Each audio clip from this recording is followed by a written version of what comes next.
علیکم ورحمۃ اللہ وبرکاتہ۔ الحمد للہ رب العالمین، والصلاة والسلام علی رسولہ الکریم وعلی آلہ واصحابہ واہل بیتہ اجمعین، اما بعد، فقد قال اللہ تعالی فی القرآن المجید: اعوذ باللہ من الشیطان الرجیم، بسم اللہ الرحمن الرحیم۔ یا ایہا الذین آمنوا اتقوا اللہ وکونوا مع الصادقین، صدق اللہ العظیم۔ وقال حبیبنا صلی اللہ علیہ وسلم: المرء مع من احب، صدق حبیبنا صلی اللہ علیہ وسلم۔ برادران گرامی، بزرگان محترم، دینی بھائیوں، حاضرین و ناظرین، اس وقت آپ کے سامنے قرآن عزیز کی ایک آیت اور نبی رحمت صلی اللہ علیہ وسلم کی ایک روایت کو پڑھنے کا شرف حاصل کیا ہے، اور ہم تمام لوگوں کو سننے کی سعادت ملی ہے۔ اللہ تعالیٰ حق اور سچ بات سلیقے سے کہنے کی توفیق عطا فرمائے، اور ہم سب لوگوں کو عمل کی قوت اور ہمت نصیب فرمائے۔ آج کی پوری گفتگو میں صرف ایک بات بطور خاص عرض کرنی ہے۔ آپ سب جانتے ہیں اور اچھی طرح جانتے ہیں کہ قرآن کریم دنیا انسانیت کے لیے ہدایت ہے۔ قرآن صرف آپ کی اور ہماری کتاب نہیں، اور یہ بات بھی یاد رکھے کہ قرآن کریم زندوں کے لیے ہے، قرآن کریم مردوں کے لیے نہیں۔ لیکن ہم لوگوں نے قرآن کریم کو صرف اور صرف مردوں کے لیے سمجھا ہے، زندوں کے لیے کم سمجھا ہے، جو ہم نے غلط سمجھا ہے۔ حالانکہ قرآن زندوں کے لیے ہے، مردوں کے لیے نہیں، کہ ہم اس کو پڑھیں، اس میں غور و فکر کریں، تدبر کریں، اور قرآن کریم کے پیغامات و ہدایات پر عمل کریں، یہ ہمارے لیے۔ لیکن ہم نے اس کو زیادہ تر مردوں کے لیے سمجھ لیا ہے کہ اجتماعی طور پر قرآن خوانی کراؤ، اور قرآن اس لیے آیا ہے کہ کسی کو جنت میں بھیجوا دو، مر گیا اس کو جنت میں بھیجوا دو، نہیں۔ قرآن کو در حقیقت زندوں کے لیے ہے اور عمل کے لیے، اور صرف ہمارے لیے نہیں ہے اور صرف آپ کے لیے نہیں ہے، بلکہ پوری دنیا انسانیت کی رشد و ہدایت کی کتاب قرآن کریم اور سب کے لیے۔ اسی طریقے سے نبی رحمت صلی اللہ علیہ وسلم صرف ہمارے نبی نہیں، آپ کے نبی نہیں ہیں، بلکہ پوری دنیا انسانیت کے نبی ہیں۔ وہ پوری دنیا کے نبی بنا کر بھیجے گئے، ہمارے بھی ہیں، آپ کے بھی ہیں، اور سب کے نبی ہیں۔ حضرت نبی کریم صلی اللہ علیہ وسلم، قرآن کریم کا ایک خاص انداز ہے کہ کبھی وہ عمومی پیغام دیتا ہے اور کبھی خصوصی پیغام دیتا ہے۔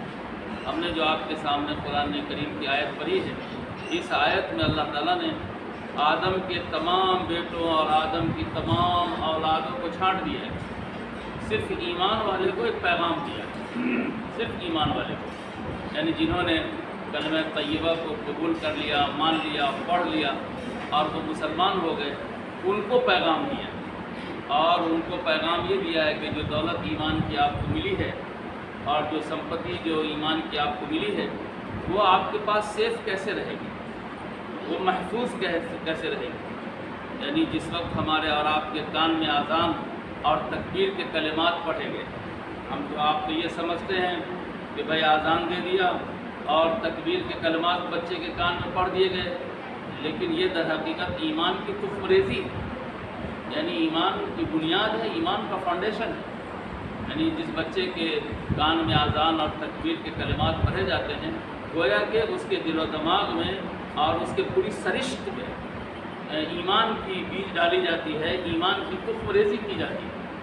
آپ اندازہ لگائیے کہ یہ کتنا اونچا کام ہے۔ تو ہمارے اور آپ کے کانوں میں اذان اور تکبیر کے کلمات کہے جا چکے ہیں، تو گویا کہ ہمارے ایمان کی بیج ڈالی جا چکی ہے۔ جب ہم تھوڑا اور بڑے ہوئے تو گھر والوں نے اللہ اللہ پڑھوایا، اللہ پڑھیے، اللہ پڑھیے، ابا پڑھیے۔ اکثر و بیشتر آج بھی گھر والے بچوں کو کہتے ہیں اللہ پڑھیے۔ یہ اللہ پڑھوانا کیا ہے؟ در حقیقت ایمان ہی کے پودے کو آگے بڑھانا ہے۔ اب پھر آخر وقت میں جب بالکل آدمی صاحب فراش ہوتا ہے اور اندازہ ہو جاتا ہے کہ اب یہ آدمی ہدایت نہیں رہے گا، تو حکم ہوا کہ کلمہ کی تلقین کرو، اور کلمہ کی تلقین اس طرح کرو کہ وہاں پر جو لوگ موجود ہیں وہ بلند آواز سے پڑھیں لا الہ الا اللہ، لا الہ الا اللہ، تاکہ وہ مرنے والا آدمی اس کو سن لے اور پھر وہ بھی پڑھنے لگے۔ یہ پوری محنت اور پوری کوشش ابتدا سے لے کر کے انتہا تک کا تقاضا اور اس کا حاصل یہ ہے کہ ایک مسلمان جو بچپن سے لے کر کے 55 تک مسلمان رہا ہے، وہ جاتے جاتے بھی مسلمان رہے اور اس کا خاتمہ ایمان پر ہو۔ اسی ایمان پر مرنے کے لیے اور اسی ایمان کی سمپتی اور پونجی کو سیف رکھنے کا نسخہ اس آیت میں اللہ تعالیٰ نے بتایا، اور پوری دنیا انسانیت سے الگ ہو کر کے صرف ہم کو اور آپ کو اللہ نے اس آیت کے ذریعے یہ پیغام دیا ہے، اے ایمان والو، اے ایمان والو۔ یہ ایمان کیا ہے بھائی؟ ایمان نام محض جاننے کا نہیں ہے کہ کوئی تفسیر لکھ دے اور کوئی بخاری شریف پڑھانے لگے اور وہ ایمان والا ہو جائے، نہیں۔ ایمان نام جاننے کے ساتھ ساتھ ماننے کا نام ایمان ہے، کہ ماننے والا ہو جائے۔ اللہ ایک ہے، حضرت نبی کریم صلی اللہ علیہ وسلم دائمی اور آخری پیغمبر ہیں، اب ان کے بعد کوئی نبی نہیں آئے گا۔ ہم لوگوں نے جو مکتب میں پڑھا تھا ایمان باللہ، آمنت باللہ و ملائکتہ و کتبہ و رسلہ، یہ پوری کلمہ ایمان ہے، جس کو ایمان مجمل، ایمان مفصل کہا جاتا ہے، مکتب میں یاد کرایا گیا، مدرسوں میں یاد کرایا گیا۔ یہ ایمان ہے، یہ ایمان، اس کو ماننا ہے۔ تو ایمان نام صرف جاننے کا نہیں ہے بلکہ ایمان نام ماننے کا ہے۔ تو اللہ تعالیٰ نے فرمایا اے ایمان والو، یعنی اے مجھ کو ماننے والے، یا ایھا الذین آمنوا اتقوا اللہ، اللہ سے ڈریے۔ میں نے اللہ سے ڈر کا، خوف کا مطلب بار بار پہلے بھی بتایا ہے کہ جس طرح سے جانوروں سے اور سانپ سے، بچھو سے ڈرتے ہیں، اللہ سے ویسے نہیں ڈرا جائے گا۔ اللہ سے ڈرنے کا مطلب یہ ہے کہ ہمارے اور آپ کی میموری میں، ہمارے اور آپ کے دماغ میں یہ بات بالکل سیٹ رہے کہ ہم جو کچھ کر رہے ہیں میرا مالک مجھ کو دیکھ رہا ہے، میرا مالک مجھ کو دیکھ رہا ہے۔ ایک چھوٹا سا کیمرہ لگا ہوا ہے یہاں پہ، اب ہماری جتنی حرکت و نقل ہے، ہم جو کچھ بول رہے ہیں، غلط بولیں صحیح بولیں، وہ سب کا سب کیمرہ قید کر رہا ہے۔ اسی طریقے سے اللہ تعالیٰ کا ذاتی کیمرہ ہے جو پوری دنیا میں لگا ہوا ہے، اب وہ ایک سیکنڈ کے لیے فیل نہیں کرتا، تو گویا کہ ہماری پوری زندگی کا ریکارڈ ان کے کیمرے میں ہے، ان کی میموری میں ہے۔ تو ہر وقت ہم کو اور آپ کو یہ بات یاد رہے کہ ہم جو کچھ کرتے ہیں، چاہے وہ دن کا اجالا ہو یا رات کا اندھیرا ہو، وہ سب کا سب اللہ کے کیمرے میں قید ہو رہا ہے۔ جب اس بات کا احساس رہے گا تو یقین جان لیجیے کہ غلطیاں کم ہوں گی، اور اگر غلطیاں ہو بھی گئی تو فوراً ہم کو احساس آیا ہوگا کہ ہم نے فلاں کام غلط کر لیا، مجھ کو اللہ پاک سے توبہ کر لینا چاہیے، معافی مانگ لینا چاہیے۔ یاد رہے گا کہ اللہ کے کیمرے میں یہ بات آ گئی، تو وہاں سے ہمارا ایمان سیف رہے گا۔ تو فرمایا اتقوا اللہ، اللہ سے ڈرو۔ آگے اللہ پاک نے فرمایا وَكُونُوا مَعَ الصَّادِقِينَ، کہ اے ایمان والو، آپ اگر اپنا ایمان اچھا رکھنا چاہتے ہیں، سچا رکھنا چاہتے ہیں، بچانا چاہتے ہیں، اور آپ یہ چاہتے ہیں کہ جس طرح ہم ایمان والے کے گھر میں پیدا ہوئے تھے اور ہمارا نام عبداللہ عبدالرحمن رکھا گیا تھا، اور پھر ہم اسی طرح سے دنیا سے جائیں اور جب قبر والے گھر میں جائیں تو وہاں بھی ہم ایمان والے رہیں، تو اس کے لیے جہاں اتقوا اللہ ضروری ہے، اللہ کا ڈر ضروری ہے، وَكُونُوا مَعَ الصَّادِقِينَ، وہیں سچے لوگوں کی صحبت بھی ضروری ہے، اچھے لوگوں کی صحبت بھی ضروری ہے۔ ہمارے خیال سے یہ اتنی بڑی آبادی ہے آوا پور شاہپور کی، میں نہیں سمجھتا ہوں کہ 1% آدمی بھی کوئی ایسا ہو جو اللہ والے کے ہاتھ میں ہاتھ دے کر کے اپنے ایمان کی ترقی اور اپنے ایمان کی بہتری اور اس کی سیفٹی کے لیے فکر مند ہو۔ اتنی بڑی آبادی 1% بھی مجھے نظر نہیں آتا آوا پور شاہپور۔ حالانکہ حضرات صحابہ کرام کوئی ایسے نہیں ہیں جو حضور پاک صلی اللہ علیہ وسلم پر ایمان لانے کے ساتھ ساتھ آقا صلی اللہ علیہ وسلم سے بیعت نہ ہوئے ہوں اور اپنا تعلق نہ قائم کیے۔ اگر ہم ایمان کی سیفٹی چاہتے ہیں تو ہماری ذمہ داری ہے کہ ہم بھی اللہ والے سے مربوط رہیں۔ میں نے بارہا بتایا ہے کہ چھوٹے بچوں کے لیے، نوعمر بچوں کے لیے، ان کی تعلیم و تربیت کے لیے اس ملک میں مدرسوں کا نظام، بڑے لوگوں کی بہتری کے لیے اس ملک میں تبلیغی جماعت کا نظام، اور اس کے علاوہ خانقاہی نظام ہے۔ ہم نے آپ کو بتایا اور آپ حضرات بھی جانتے ہوں گے، حضرت ماسٹر شمس الہدیٰ صاحب نقشبندیہ سلسلہ کے ہیں، بڑے اللہ والے، پورے علاقے کے ایسی جگہ گرری بستی ہے، وہاں کے درجنوں آدمی ان سے جڑے ہوئے، درجنوں آدمی جڑے ہیں، کہاں چمپارن، کہاں مہاراشٹر، کہاں گجرات، وہاں کے لوگ یہاں آ کر کے ان سے مل کے فائدہ اٹھاتے ہیں۔ لیکن ہمارے آوام شاہپور میں ایک آدمی بھی نہیں ہے۔ یہی مولانا اظہار صاحب ہے کنھوا، جو آ جائے آوامپور میں تو پانی کا بوتل ہر گھر سے نکل کے چلا آتا ہے۔ حالانکہ خود میں مولانا کی موجودگی میں کہہ چکا ہوں کہ حضرت آپ تو باصلاحیت عالم ہیں، بڑے عالم ہیں آپ، لیکن آپ کے یہاں جتنے لوگ چھو کرانے آئے، دین سیکھنے بھی آئے، تو کہا نہیں میرے پاس دین سیکھنے نہیں ہے، میرے پاس دین سیکھنے تو وہی لڑکے آتے ہیں جو مدرسے میں داخل ہوتے ہیں۔ آج بھی اگر مولانا آ جائے آوامپور شاہپور میں، اب ان کی برادری رشتہ داری بھی ہے، تو ان کے یہاں پانی کا بوتل، مرچائی، ہلدی کیا کیا سے پہنچ جائے گا، حضرت پھونک دیجیے، دم کر دیجیے۔ تو دم کرنے کے لیے آوامپور شاہپور والوں کی بھیڑ تو لگ سکتی ہے، لیکن دین سیکھنے کے لیے ان کے پاس بھیڑ نہیں لگتی۔ اسی جگہ مولانا عبد المنان صاحب راجپوتی، یہ کوئی معمولی شخصیت ہے، ان کی قدر و منزلت جا کر آپ کو دیکھنا ہے تو آپ گجرات میں جا کر کے دیکھیے، ممبئی میں جا کر کے دیکھیے، اسی جگہ پورنیہ میں جا کر کے دیکھیے۔ لیکن یہی سیتامڑھی میں کون نہ رہے تو مولوی عبد المنان نہ رہے، مولوی منان مولوی صاحب ہے، منان مولوی صاحب ہے، یہ حال ہے ہمارا۔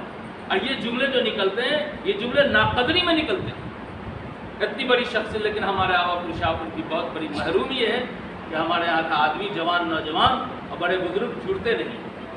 مولانا اشتیاق صاحب مداری پور ہیں، ان کو بھی خلافت اجازت حاصل ہے، ان کے یہاں بھی جا کر کے کوئی حضرت ہم کو توبہ کرا دیجیے، بہت ساری غلطی ہوئی ہوگی، ہم کو توبہ کرا دیجیے، ہم کو کچھ سبق دے دیجیے، جو سبق دیجیے گا ہم اس کو پڑھیں گے پابندی سے، اس پر عمل کریں گے، اس سے ایمان میں ترقی ہوگی اور اس کے اندر ایمان پر جماع ہوگا۔ بیعت ہونے سے اور سچے لوگوں سے وابستہ رہنے سے سب سے بڑا فائدہ یہ ہوتا ہے کہ اس آدمی کی موت کفر پہ نہیں ہوتی، کفر پہ نہیں ہوتی۔ اگر ہم ایمان پر مرنا چاہتے ہیں تو اس وقت تو عمومی طور پر ہر شخص کی ذمہ داری ہے کہ وہ کسی اللہ والے سے مربوط ہو جائے، تب جا کر کے ہمارا ایمان بچے گا اور ہم ایمان پر قائم رہیں گے۔ ورنہ اس وقت ملکی منظرنامے سے لے کر عالمی منظرنامہ جو ہے وہ انتہائی تکلیف دہ ہے۔ ہماری بڑی تعداد ہے جو ذہنی فکری ارتداد میں مبتلا ہے اور وہ ارتداد کے دہانے پر جا چکی ہے وہ تعداد۔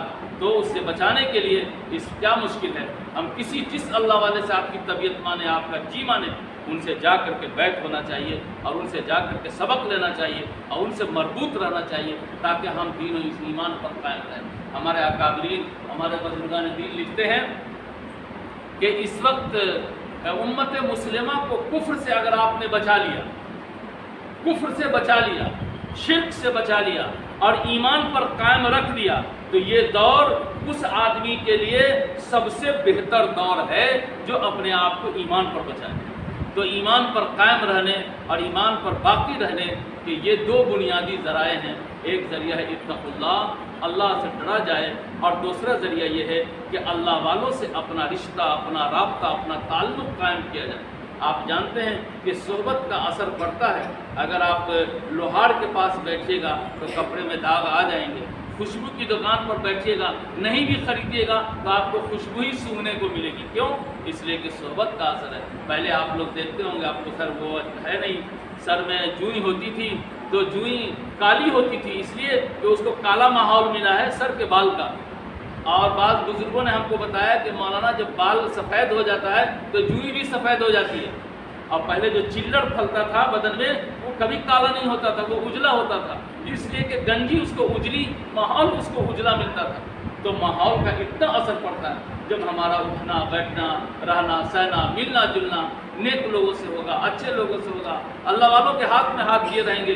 میں یقین کے ساتھ کہتا ہوں یہ قرآن کی بات ہے، قرآن نے ہم کو یہ دعوت دی ہے، یہ پیغام دیا ہے، ہم کو جھنجھوڑا ہے، ہم کو متوجہ کرایا ہے کہ تم اللہ والے کے ساتھ رہو، وَكُونُوا مَعَ الصَّادِقِينَ، سچے لوگوں کے ساتھ رہو، تو اس کی وجہ سے ہمارا ایمان ترقی بھی کرے گا اور ہم دنیا میں بھی ایمان رہیں گے، ایمان والے رہیں گے اور جاتے جاتے بھی ایمان والے رہیں گے۔ حدیث شریف میں نبی رحمت صلی اللہ علیہ وسلم نے ارشاد فرمایا المرء مع من احب، کہ آدمی اسی کے ساتھ ہوگا کل حشر کے میدان میں آدمی اسی کے ساتھ ہوگا جس سے وہ محبت کرتا تھا یا جیسے لوگوں سے وہ تعلق رکھتا تھا، اس کا حشر آخرت میں ویسے ہی لوگوں سے ہوگا۔ بس میری پوری گفتگو کا حاصل یہ ہے کہ جس طرح اللہ کے فضل سے ہم آج ایمان والے ہیں، کل بھی ایمان والے رہیں، اور جب ہمارا جنازہ جائے تو ایمان کے ساتھ جائے، اور اس کے لیے ضروری ہے کہ تقوی اللہ کا ڈر مجھے یاد رہے۔ اور دوسری بات یہ ہے اچھے لوگوں کی صحبت، جو ہم نے چند اکابر بتایا ہے، اس کے علاوہ بھی اکابر موجود ہیں جن سے جی مانے ہم میں کا کوئی آدمی باقی نہ رہے، جا کے ہاتھ میں ہاتھ دے کر کے اللہ والے سے تعلق قائم کر دینا چاہیے۔ انشاءاللہ اللہ تعالیٰ اس عمل کے ذریعے سے ہمارے اور آپ کو ایمان کے نور سے، ایمان کی دولت سے سدا بہار رکھے گا۔ اللہ ان باتوں کو اپنی شان کریمی سے بےحد قبول فرمائے۔ ربنا تقبل منا انک انت السمیع العلیم، بحرمت محمد ابو بکر و عمر و عثمان و علی و اصحاب اجمعین، و برحمتک یا ارحم الراحمین، وآخر دعوانا الحمد للہ رب العالمین۔